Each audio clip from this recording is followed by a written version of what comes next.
hello guys नमस्ते म चाहिँ सागर 7 ब्लगबाट हजुरहरू सामु आइरहेको छु अनि मैले भिडियो नहालेको धेरै भएको छु अनि बाहिरमा चाहिँ आज 81 सागा आउने उतो भएर मैले बिचमा अब आउने बेलामा नि गर्न पाइनँ अनि 81 यहाँबाट नै स्टार्ट गरिरहेको छु र हामी चाहिँ अहिले सागामा छौँ अनि भाइ यहाँ छ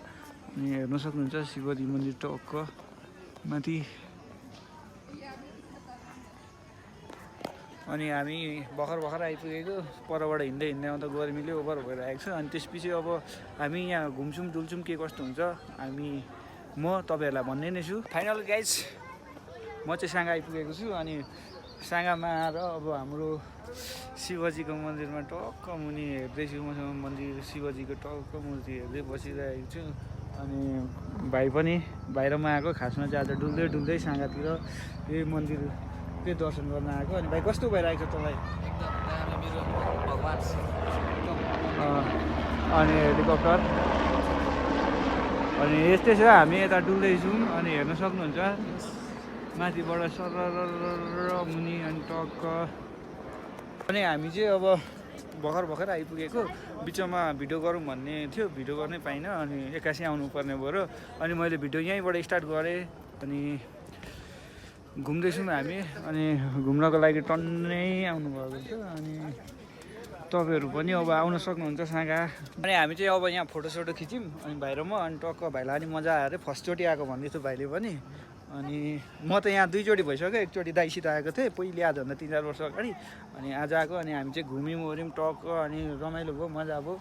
अनि त्यसपछि भाइको पोज हेर्न सक्नुहुन्छ हेन्डसम छ केटा के गर्नु सिङ्गल छ अहिलेसम्म अनि यस्तै छ यता हेर्न सक्नुहुन्छ हरियाली वातावरणहरू टक्क दामी छ ठाउँ तपाईँहरूलाई नि यसो घुम्न मन लाग्छ काठमाडौँ आउँदाखेरि छिर्नुपर्ने ठाउँ चाहिँ यही हो तपाईँहरू पनि सर्ट र आनन्द वातावरण अनि घुम्नु पनि राम्रो दामी पनि छ अनि आउनु होला तपाईँहरू पनि अनि हामी अब यहाँबाट तल जाँदैछौँ अनि पछाडि अब कस्तो देखिएको छ त बाहिर त शिवजीको मन्दिर देखेको छ माथि भाइले मेरो टक्क यो हेर्न सक्नुहुन्छ म चाहिँ टक्क बसिरहेको छु होइन अनि टक्क दामी छ ठाउँ घुम्न आउनुपर्ने वातावरण पनि शान्त वातावरण दामी छ हावापानी पनि अनि टक्क टेन्सन धेर हुँदा चाहिँ एक्लै आएर टक्क बस्दाखेरि झन् आनन्द दिमागमा नि नहुने टक्क वातावरण त्यहाँनिर राम्रो ठाउँ अब यो चाहिँ हामी हो होइन हामी चाहिँ आज दामी होइन हेर्नुहोस् पछाडि पनि भ्यूहरू दामी छ त्यही हो अनि भाइको लु 2 शब्द भन्न त के हो तेरो चाहिँ म चाहिँ के भने अब हाम्रो हिन्दू धर्मको सबैभन्दा मान्ने भगवान् शिवजी भगवान् होइन एकदम क्या अनि तिजहरूमा नि धेर मान्ने हाम्रो दिदी बहिनीहरूले चेलीबेटीले मान्ने धेर शिवजी एकदम शिवजी भगवान् व्रत बस्नुहुन्छ उहाँको लागि त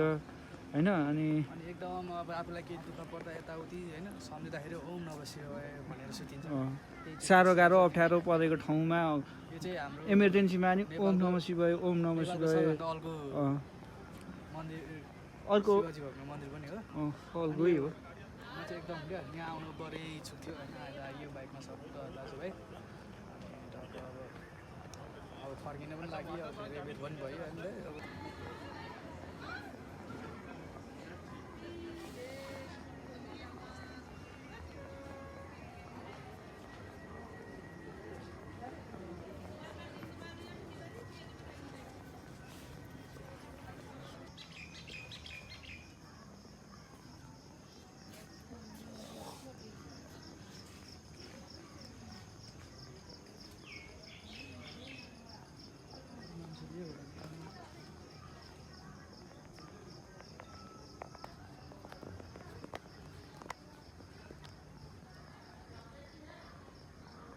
हामी चाहिँ अब टक्क घुम्दैछौँ अनि घुमेर टक्क अब दाजुभाइ निक्लिन आँट्यौँ अनि टक्क कस्तो भयो तपाईँको तेरो घुमघाम एकदम दामी भयो मजा आयो भोगाल होइन हामी चाहिँ टक्क के अरे सागामा आएर अनि टक्क शिवजीको मन्दिर दर्शन गरेर अनि निक्लिने बाटो पनि हेर्न सक्नुहुन्छ यस्तो दामी छ कि ट्याक्क सानो गल्ली टक्क कोही पनि नहुने बिन्दास तरिकाले हिँड्न पाइने क्या म त कुदिन्छ खुल्ला वातावरण ओह्रालो हेर्न सक्नुहुन्छ चिप्लेर जान त चिप्लेर जान खोज्दैछ भाइ सकेन चिप्लिन अनि यो चिप्लिने खालको होइन रहेछ अनि टक्क हामी चाहिँ यहाँ रमाइलो गर्दैछौँ साथमा एकजना बाँदर भयो भने झन् रमाइलो हुन्छ बाँदरहरू एक दुईजना लिएर हिँड्नुपर्छ साथमा यस्तो मजा हुन्छ नि लगाइ चाहिँ हामी चाहिँ अब जाँदैछौँ होइन अब टक्क घुमिसक्यौँ अनि घुमिसकेर अब चाहिँ हामी काठमाडौँतर्फ जाँदैछौँ भाइ र म अनि आजको भिडियो यहीँसम्म अनि कस्तो लाग्छ यसो तपाईँहरूले हेरिदिनु होला अनि भिडियो कहिलेकाहीँ यसो हाल्ने गर्छु तपाईँहरूले अब माया गरिदिनु होला सपोर्ट गरिदिनु होला के कस्तो लाग्छ मैले कतिपय कुराहरू सुधार्नु पर्ने हुन्छ त्यो कुरोहरू भनिदिनुहोस् तपाईँले कमेन्टमा म अझै सुधारेर अझै दामी दामी बेस्ट भिडियोहरू ल्याउने छु